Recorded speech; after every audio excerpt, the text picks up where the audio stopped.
Hello friends, मैं हूं आपका दोस्त पुष्पेंद्र सिंह और मैं आपके सामने एक ओनरशिप रिव्यू लेके आ गया हूं। एक पुरानी गाड़ी है, उसका ओनर मेरे साथ हैं। मैं आपको इंट्रोड्यूस कराता हूं ओनर से।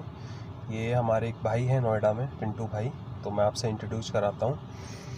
हेलो पिंटू भाई, हेलो बोल दो अपने ऑडियंस को। हेलो। तो ये हमारे पिंटू सर हैं जो कि नोएडा से हैं और इनके पास एक गाड़ी है स्कोडा रैपिड। तो हम इसका वो करेंगे, अपना ओनरशिप रिव्यू करेंगे। तो हम आपको बताते हैं कि कितने टाइम से ये रन कर रहे हैं इसको, कितना टाइम हो चुका है, इनका कैसा सर्विस एक्सपीरियंस है, बैठ के अपना जो भी है। तो करते हैं इस वीडियो को स्टार्ट। और मैं आपको एक बार ओवरऑल लुक दिखा देता हूँ गाड़ी की, फिर उसके बाद स्टार्ट करते हैं इसको। तो ये आपके सामने है स्कोडा रैपिड है अपनी, जो कि इस तरीके से कुछ दिखेगी। मैं आपको सारा ओवरऑल पीछे से लुक दिखा देता हूँ इसका, किस तरीके से आपको दिखेगी। ये आपका साइड प्रोफाइल है पूरा इस तरीके से, और ये आपका बैक लुक हो जाएगा।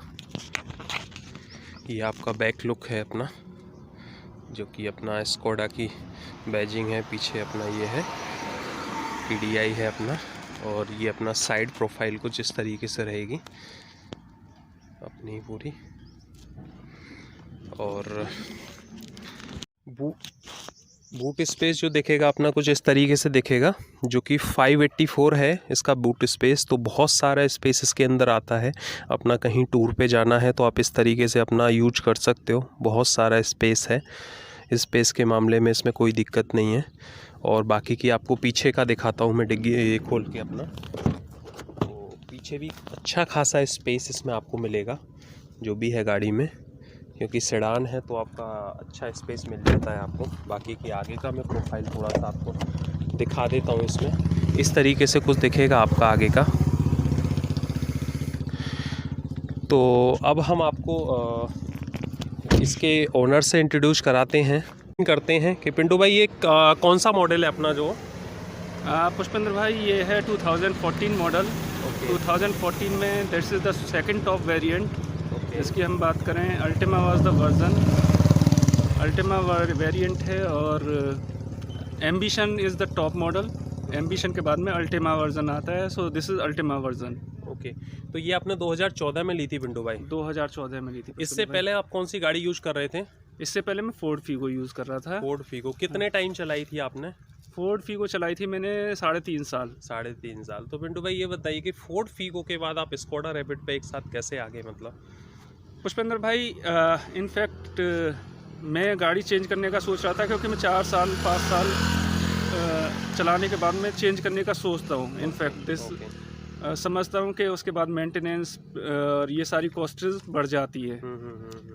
आई थॉट कि स्कोडा जो मेरे पास फोर्ड फीगो थी, फोर्ड फीगो मेरे लिए थोड़ी सी छोटी भी पड़ रही थी फैमिली के हिसाब से। So I thought to make it change. मैं रैपिड का टेस्ट ड्राइव लेने गया था। टेस्ट ड्राइव लेने के बाद में I find it very well in driving, I find it very well in handling, I find it very well in running. तो तीनों चीज़ें जब मुझे पसंद आई तो फिर मैंने 4 साल भी उसको नहीं चलाया। I switch to Skoda Rapid from Ford Figo. तो पिंटू भाई फोर्ड फीगो जी थी, वो डीजल में थी पेट्रोल में थी? वो पेट्रोल में थी पुष्पेंद्र भाई। पेट्रोल में थी। तो पेट्रोल में नॉइस कम है और एक साथ से आप डीजल पे मूव हो गए। पेट्रोल में नॉइज़ कम है, साइलेंट इंजन है, रनिंग स्मूथ है। लेकिन डीजल में क्या है, diesel at the time when I switch to diesel car, diesel was 64, 63, 64 rupees per litre. और दूसरा इसका माइलेज की अगर हम बात करें, अभी इसका माइलेज अगर आप हाईवे पे जा रहे हैं एंड विद 4 पैसेंजर्स और आपका एयर कंडीशनर ऑन है, तो you can easily gate 23 to 24 kilometres per hour पर लीटर। अगर आप सिटी स्पेस में हैं और आप सेम 4 पैसेंजर के साथ में हैं, एयर कंडीशनर चल रहा है, तो आप 18 से 20 के बीच में आपका इसका माइलेज मिलेगा।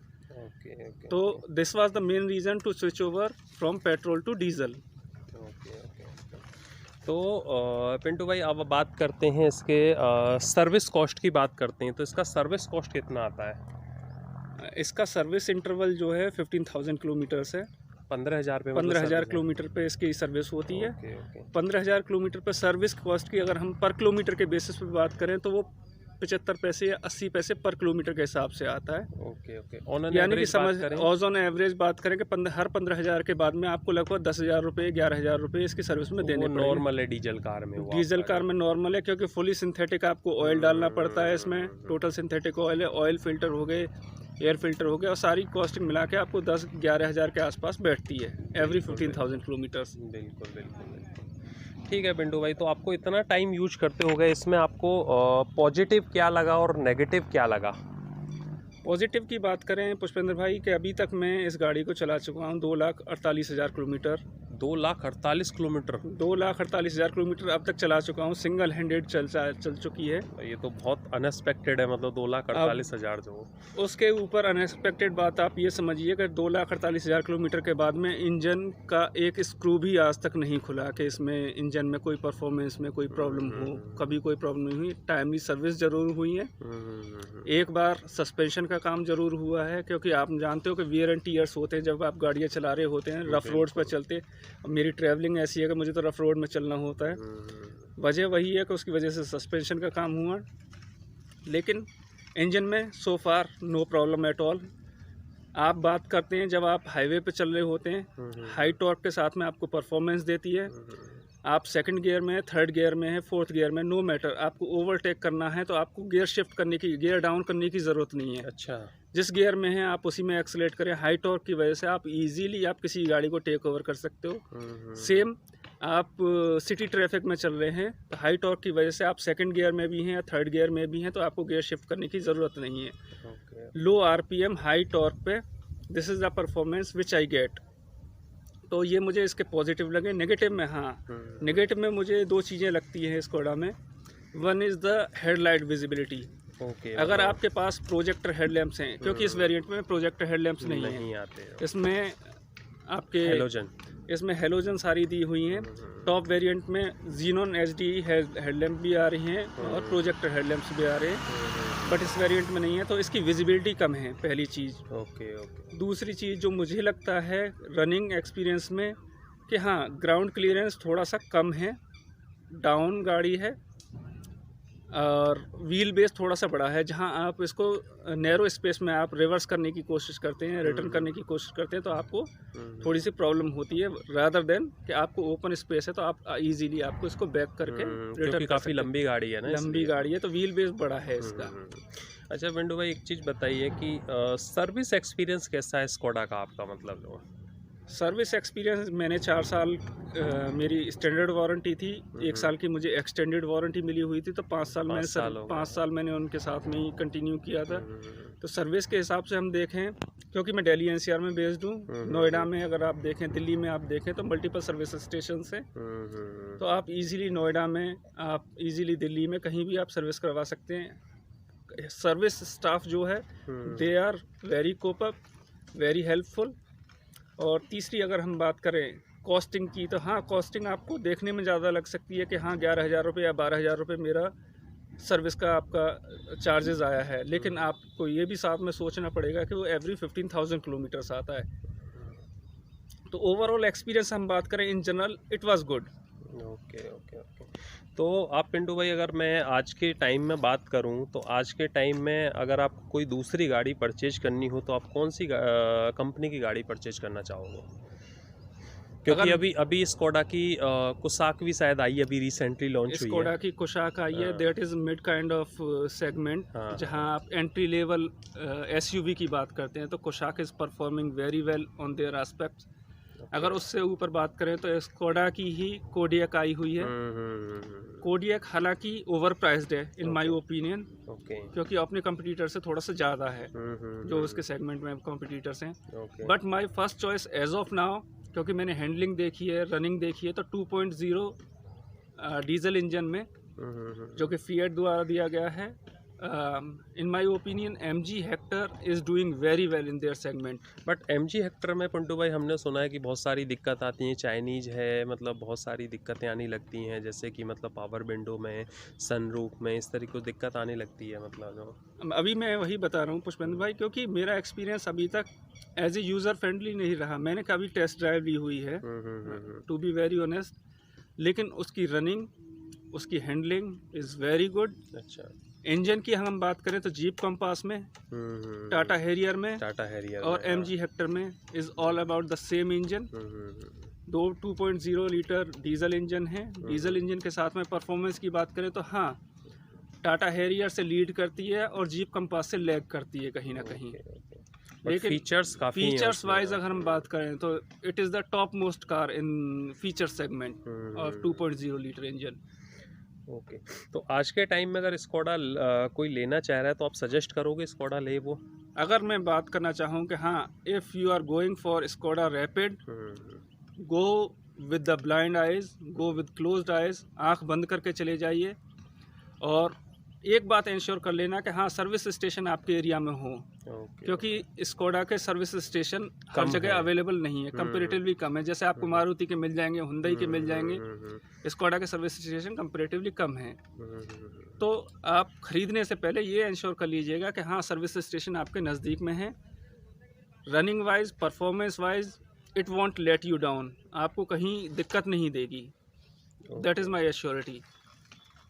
और कुछ पॉजिटिव नेगेटिव आपके मतलब माइंड में हो, जैसे मतलब आप कुछ ऑडियंस को शेयर करना चाह रहे हो अपनी गाड़ी के बारे में, मतलब जो एज सच अगर मैं हम बात करें पुष्पेंद्र भाई की इंजन परफॉर्मेंस को लेके, I am very positive on. Engine कितना लीटर का है पिंटू भाई इसमें जो? इसमें 1.6 litre turbo charger diesel engine है। ओके ओके, एवरेज कितना निकाल देती है आपका? अभी तक कितना आपने एवरेज नहीं निकाला है? अगर हम 4 पैसेंजर्स के साथ में हाईवे पे चल रहे हैं, 5th गियर में चल रहे हैं, 4th और 5th गियर में चल रहे हैं, और आपकी कंटिन्यूस ड्राइव 200 किलोमीटर से एबव है, then you will easily get कम से कम 24.5 लीटर 25 किलोमीटर पर लीटर का आपको एवरेज माइलेज मिल जाएगा। तो अभी तक आपने सबसे लंबा ड्राइव पिंटू भाई कौन सा किया है इस गाड़ी से, मतलब जो?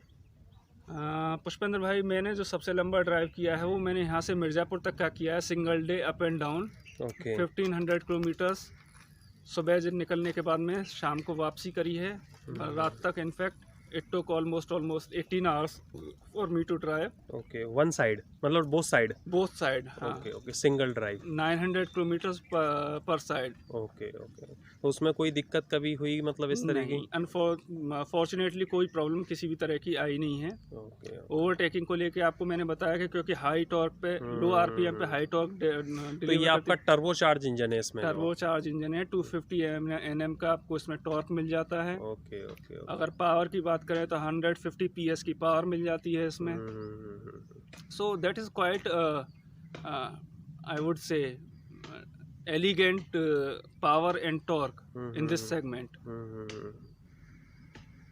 तो आप इससे मतलब फुल्ली सेटिस्फाइड हो? कहीं पे कोई मतलब सो फार सो गुड?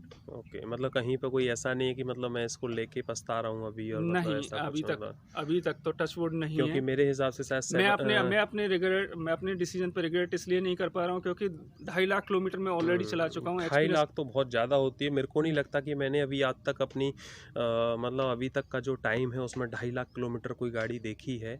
और मतलब पर्सनल ओनर की अगर मैं बात करूँ तो 2.5 लाख किलोमीटर कोई मतलब 2.5 लाख किलोमीटर मैंने पुष्पेंद्र भाई, मैं आपको ऑडोमीटर दिखाता हूँ। 2.5 लाख किलोमीटर तो ऑडियंस हम अपना ऑडोमीटर भी चेक कर लेते हैं एक बार, कि आपको लगे कि हाँ 2.5 लाख किलोमीटर कोई ऐसे ही बोल रहा है, तो हम एक बार ऑडोमीटर और चेक कर लेते हैं और इंजन की नॉइस आपको सुनाते हैं और उसके बाद फिर बात करते हैं। बिल्कुल। तो पिंटू भाई पहले अपना इंजन ओपन करिए। इंजन ओपन करके एक बार ऑडियंस को एक बार वॉइस सुना देते हैं, फिर उसके बाद ऑडोमीटर चेक कराते हैं हम अपना जो।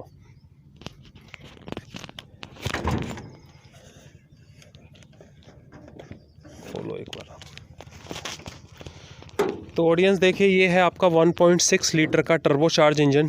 तो आपका इस तरीके से कुछ दिखेगा। तो पिंटू भाई एक बार स्टार्ट और कर दो इसको, सो दैट कि ऑडियंस को पता लग जाए कि 2.5 लाख किलोमीटर चलने के बाद गाड़ी की जो नॉइस है।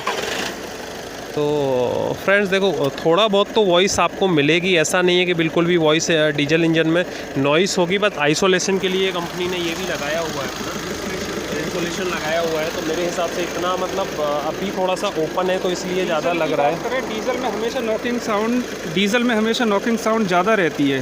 वजह उसकी होती है कि लो ऑक्टेन फ्यूल है, लो ऑक्टेन फ्यूल की वजह से नॉकिंग साउंड हमेशा इंजन की ज़्यादा रहती है। जहाँ पेट्रोल है, पेट्रोल हाई ऑक्टेन रहता है, हाई ऑक्टेन पे स्पार्क प्लग के साथ आपका फ्यूल बर्न होता है, तो वहाँ आपकी इंजन की साउंड लो होगी कंपेरेटिवली।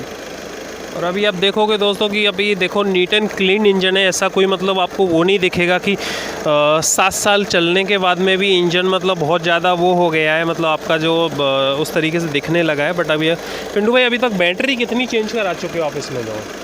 पुष्पेंद्र भाई ये दूसरी बैटरी है अभी तक। एक बैटरी चेंज हुई है, पुरानी जो कंपनी के साथ आई थी वो 5वें साल में चेंज हुई थी, 5th ईयर में। 5th ईयर के बाद में फिर मैंने दूसरी बैटरी चेंज करवाई है। मतलब काफ़ी ज़्यादा वो है कि अभी तक दूसरी बैटरी चल रही है 7 ईयर्स में। मतलब मैंने तो अपनी पुरानी अगर बात करें तो उसमें मतलब 2.5 साल में ही चेंज हो गई थी बैटरी, अपनी ईओन में जो बात करते हैं जो। ठीक है दोस्तों, तो आपको मैं एक बार ऑडोमीटर की रीडिंग और दिखा देता हूँ, तो फिर बात करते हैं अपना जो। बट भाई इसको बंद कर दो एक बार जो करते हैं। तो you can show the audience कि आपको कंपनी फिटेड स्टीरियो मिल जाता है 4 स्पीकर्स के साथ में, 4 ट्विटर्स के साथ में। एयर कंडीशनर की बात करें तो मैनुअल एयर कंडीशनिंग है, क्योंकि सेकंड टॉप वेरिएंट है। टॉप वेरिएंट के साथ में आपका ये ऑटोमेटिकली फुल्ली ऑटोमेटिक आता है। स्टीरियो माउंटेड कंट्रोल, सारे स्टीयरिंग माउंटेड कंट्रोल दिए गए हैं स्टीरियो के लिए, कॉल पिकअप के लिए, ब्लूटूथ कॉल कनेक्ट के लिए, volume up and down, channel up and down. Air bag आपका इसके साथ में दिया गया है। एयर बैग कितने पिंटू भाई इसमें अपना? इसमें 2 फ्रंट एयर बैग्स हैं। 2 फ्रंट एयर बैग है। एक आप इसमें देख सकते हैं, सेकंड आप उसमें देख सकते हैं। ये अपना इधर है दोस्तों, अगर आप देखोगे तो इधर आपको दिख रहा है एयर बैग की बैजिंग जो अब बात करते हैं स्टीयरिंग की। स्टीयरिंग में आपको इसमें टिल्ट एंड टेलीस्कोपिक दोनों दोनों मिल जाता है, दोनों मिल जाते हैं। 2014 में ये तो 2014 में है, मतलब जो आप देखें तो ये टेलीस्कोपिक हो गया, टिल्ट हो गया, टिल्ट हो गया अपना जो। तो आपको दोनों फीचर्स इसमें मिल जाते हैं। ऑडोमीटर की जहाँ तक हम बात कर रहे थे, यू कैन सी ऑडोमीटर अगर आप फ्रेंड्स देखोगे तो आपको इस तरीके से कुछ दिखेगा। तो अपना जो है लेफ्ट हैंड साइड में अपना ये कौन सा मीटर है अपना? ये आरपीएम मीटर है। आरपीएम मीटर के राइट साइड में अगर आप देखेंगे तो स्पीडोमीटर है, और बीच में आप इसकी रेट MID देख सकते हैं। लुक एट हियर, 2,47,000, तो ऑलमोस्ट 2.5 लाख किलोमीटर गाड़ी चल चुकी है। यहाँ आपको हेडलाइट कंट्रोल्स दिए जाते हैं। हेडलाइट कंट्रोल्स के साथ में बीम अप एंड डाउन के लिए आप शिफ्ट कर सकते हैं लाइक दिस। हेडलाइट बीम को कंट्रोल कर सकते हैं यहाँ से। एंड ओवर टू पुष्पेंद्र भाई। तो अपना दोस्तों इसमें चारों आपको पावर विंडो मिल जाती हैं, इधर आप देखोगे तो। और अपना जो है 1 टच कंट्रोल। अच्छा, 1 टच कंट्रोल आप फ्रंट आगे की पीछे की दोनों। अच्छा, ओके, चारों विंडोज 1 टच कंट्रोल है। ओके। तो दोस्तों ये इसमें काफ़ी अच्छा फीचर है कि 1 टच है चारों पावर विंडो, जो कि हर किसी गाड़ी में होता नहीं है, सिर्फ को पैसेंजर इसमें ही होता है। तो बाकी की एक चीज़ और मैं बता दूं पुष्पेंद्र भाई, सॉरी टू इंटरप्ट यू, बीच में आपको ऐड करने वाली बात बता दूं। कई बार ऐसा होता है कि पैसेंजर की गाड़ी आपकी धूप में खड़ी है तो बहुत गर्म हो जाती है, you are taking some materials, आपके दोनों हाथ घिरे हुए हैं, तो उस कंडीशन में आप रिमोटली चारों विंडोज ऑन भी कर सकते हैं, विंडो ओपन भी कर सकते हैं, जिससे कि जो गाड़ी हीट हो रखी है, हीट होने के साथ में थोड़ा सा वेंटिलेटेड हो और आप बैठने लायक कंफर्ट पोजीशन में हो। तो ये आपका पिंटू भाई ये अपना ऑटो है या ये अपना नॉर्मल है? ये नॉर्मल IVRM है। ओके, ठीक है दोस्तों। तो काफ़ी अच्छे फीचर्स हैं इसके अंदर। बट अब अगर 2014 मॉडल है तो 7 साल हो भी चुके हैं, उसके हिसाब से काफ़ी अच्छे फीचर्स हैं इसमें अपना जो। बाकी की यहाँ पे देखोगे तो अपना आर्मरेस्ट मिल जाता है, इसमें ऊपर ये हो जाता है। और बाकी की अपना इसको खोलोगे तो इसमें कुछ स्टोरेज भी आपको मिल जाएगा। और बाकी की आपका ये गियर नॉब्स हो गए यहाँ पे अपना जो में बताएं तो हम 5 फॉरवर्ड गियर्स हैं, 1 रिवर्स गियर है, so total combination of 1 reverse and 5 forward gears. बाकी की आपको यहाँ पे अपना एक उसका ऑप्शन मिल जाता है, 12 वोल्ट का सॉकेट मिल जाता है, जिसके अंदर एक आप लगा के USB भी यूज कर सकते हो। और अपना एक पावर सॉकेट है अपना, जो कि अपना मोबाइल चार्ज कर सकते हो। बाकी की पीछे का आपको मैंने दिखाई दिया, स्पेस काफ़ी अच्छा है गाड़ी में, सेडान है तो स्पेस के मामले में तो आपको मैंने पीछे डिग्गी भी दिखाई थी, तो काफ़ी अच्छा बूट स्पेस है। बाकी की हेलो फ्रेंड्स, तो आपने ये ओनरशिप रिव्यू देख लिया होगा स्कोडा रैपिड का। तो ओनर थे हमारे साथ में। बाकी की हम इसी को यहीं पे एंड करते हैं। चैनल को लाइक करिए, सब्सक्राइब करिए, जो भी आपके क्वेश्चन हैं नीचे कमेंट में लिखिएगा। और बाकी की इसी तरीके से हम आपके साथ ओनरशिप रिव्यू लेके आते रहेंगे। और अगर किसी को आपके पास कोई गाड़ी है अपनी तो उसका रिव्यू कराना चाहते हैं तो नीचे डिस्क्रिप्शन में मेरी ईमेल आईडी दी गई है, आप उस पर कांटेक्ट करिए। कांटेक्ट करने के बाद अपना मोबाइल नंबर और वहाँ पे अपनी डिटेल्स छोड़ दीजिए, किस लोकेशन में कौन सी गाड़ी है, कितना कौन सा मॉडल है, तो वो सारा लिख के मेरे को मेल करिए। कांटेक्ट नंबर साथ में दीजिएगा सो दैट कि मैं आपसे कांटेक्ट कर सकूं, और फिर मैं आपसे जितनी जल्दी होगा आपकी गाड़ी का रिव्यू करूंगा। तो दोस्तों करते हैं इसी वीडियो को यहीं पे एंड। तो थैंक यू सो मच।